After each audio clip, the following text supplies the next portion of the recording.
Gerakan pendidikan kepanduan di tanah air sudah muncul sejak zaman Hindia Belanda. Pada 1912, dimulai latihan sekelompok pandu di Batavia, nama Jakarta pada masa penjajahan Belanda, yang kemudian menjadi cabang dari Nederlandse Padvinders Organisatie, NPO.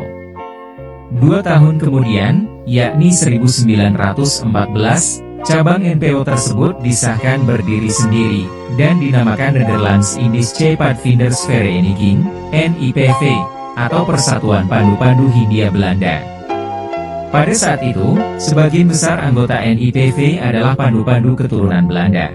Kemudian, pada 1916, berdiri suatu organisasi kepanduan yang sepenuhnya merupakan pandu-pandu Bumiputra.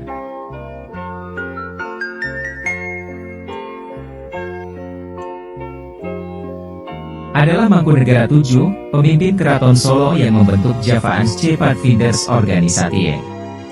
Setelah itu, muncul organisasi kepanduan berbasis agama, kesukuan, dan lainnya.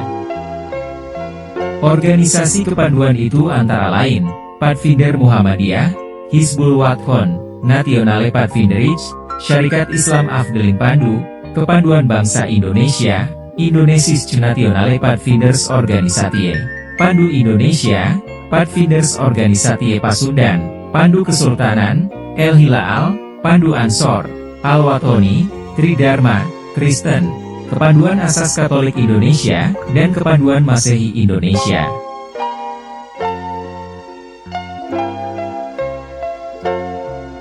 Kepanduan yang ada di Hindia Belanda ternyata berkembang cukup baik. Hal itu menarik perhatian pula dari Bapak Pandu Sedunia, Lord Baden-Powell, yang bersama istrinya, Lady Baden-Powell, dan anak-anak mereka, mengunjungi organisasi kepanduan di Batavia, Semarang, dan Surabaya, pada awal Desember 1934.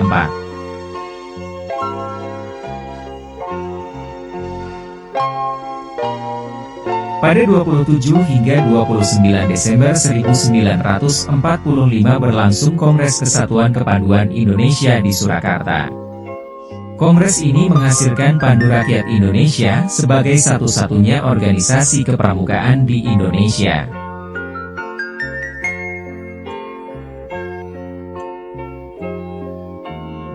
Namun, ketika Belanda kembali mengadakan agresi militer pada 1948, Pandu Rakyat dilarang berdiri di daerah-daerah yang sudah dikuasai Belanda.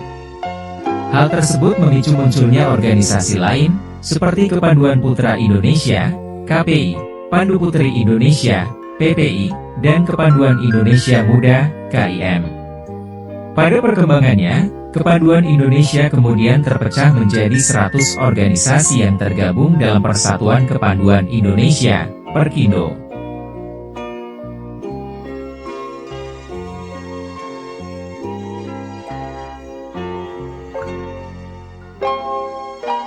Namun, jumlah perkumpulan kepramukaan di Indonesia tidak sebanding dengan jumlah anggota perkumpulan. Selain itu masih ada rasa golongan yang tinggi, sehingga membuat Perkindo menjadi lemah. Untuk mencegah hal itu, Presiden Soekarno bersama Sri Sultan Hamengkubuwono IX yang saat itu merupakan Pandu Agung, menggagas peleburuan berbagai organisasi kepanduan dalam satu wadah. Gagasan peleburan itu pertama kali diungkapkan Presiden Soekarno ketika mengunjungi perkemahan besar Persatuan Kepanduan Putri Indonesia di Desa Semanggi, Ciputat, Tangerang, pada awal Oktober 1959. Presiden kemudian juga mengumpulkan tokoh dan pemimpin gerakan kepanduan di Indonesia.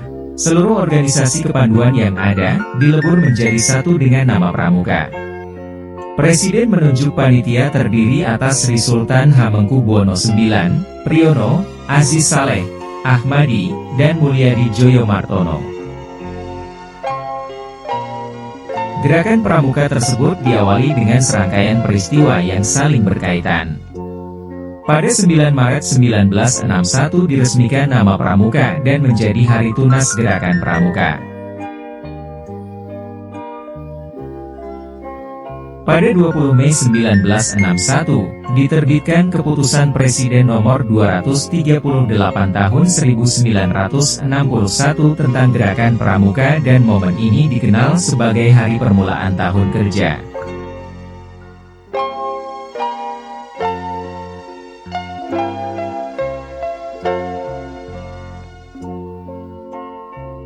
Pada 30 Juli 1961, para wakil organisasi kepanduan Indonesia mengeluarkan pernyataan di Istana Olahraga Senayan, untuk meleburkan diri ke dalam organisasi Gerakan Pramuka. Sehingga disebut sebagai Hari Ikrar Gerakan Pramuka. Setelah itu, pada 14 Agustus 1961, Gerakan Pramuka diperkenalkan secara resmi kepada masyarakat luas dalam suatu upacara di halaman Istana Negara. Ditandai dengan penyerahan panji Gerakan Pramuka dari Presiden Soekarno kepada Sri Sultan Hamengkubuwono IX, Wakil Majelis Pimpinan Nasional yang juga menjadi Ketua Pertama Kuartir Nasional Gerakan Pramuka. Panji itu lalu diteruskan Sri Sultan Hamengkubuwono IX kepada suatu barisan defile yang terdiri dari para pramuka di Jakarta, dan dibawa berkeliling kota.